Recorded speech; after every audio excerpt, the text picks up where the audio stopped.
mynews.studio. On one day, students and citizens across Kenya planted 100 million seedlings. The question is, can a national holiday like this really make a difference for the climate? Today is November 4th, 2025. Kenya just did something quite rare, a national holiday called Mazingira Day, where people all over the country coordinated to plant an estimated 100 million tree seedlings in a single day. This wasn't just for the cameras. Government agencies, schools, and local communities were all involved. And what really stands out isn't just the scale. Over 71 million of those seedlings were actually fruit trees, and they were distributed to more than 35,000 primary schools. So this wasn't just about hitting a big number. Why fruit trees? They help with nutrition and may even offer a future source of income for families and schools. Exactly. The logistics are interesting too.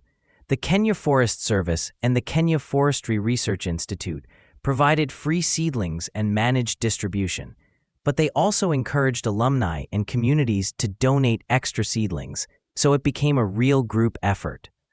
And there's more. A waste management and cleanup aspect was included too. Planting trees is one step, but linking it with broader sustainability, like waste management, is a more comprehensive approach. Do you think tying these efforts together could set an example for other countries? Possibly. Here's something else I found interesting. After planting 100 million seedlings, how do you ensure they survive? Kenya introduced the Jazamiti app and dashboard.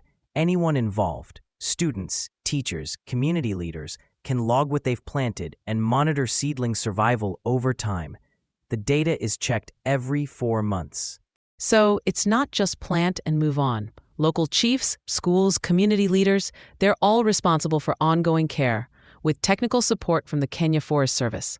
The digital tools add an extra layer of transparency and keep people engaged. Is that what's missing from other large-scale tree planting efforts? It could be. Many big campaigns fail because there's no follow-up. In Kenya, you've got digital monitoring and local accountability working together. If your community is tracking tree survival, you're more likely to look after them. And Kenya isn't limiting this to climate alone. The project ties into other goals: nutrition, green jobs, rural income. By focusing on fruit trees, they promote food security, offer shade in schools, and potentially bring in income. There's even a green jobs angle: seedling propagation, agroforestry, bamboo development. That's important. But the big challenge is keeping people involved for the long term. Motivation can fade after the excitement of a single holiday. How do you keep communities and schools engaged year after year? The key is making the benefits visible. If students see fruit growing from trees they planted, or if schools can earn some income, the motivation is right there. And with systems like the app, plus involvement from schools and local leaders, there's real accountability built in. Kenya's approach could guide other countries, mobilizing youth and schools using digital tools for transparency, and making sure tree planting has direct benefits. But why aren't more countries involving students and schools in environmental projects like this? Maybe it's about coordination or political will, but now Kenya has shown it's possible and the data is out there. That could inspire similar projects elsewhere.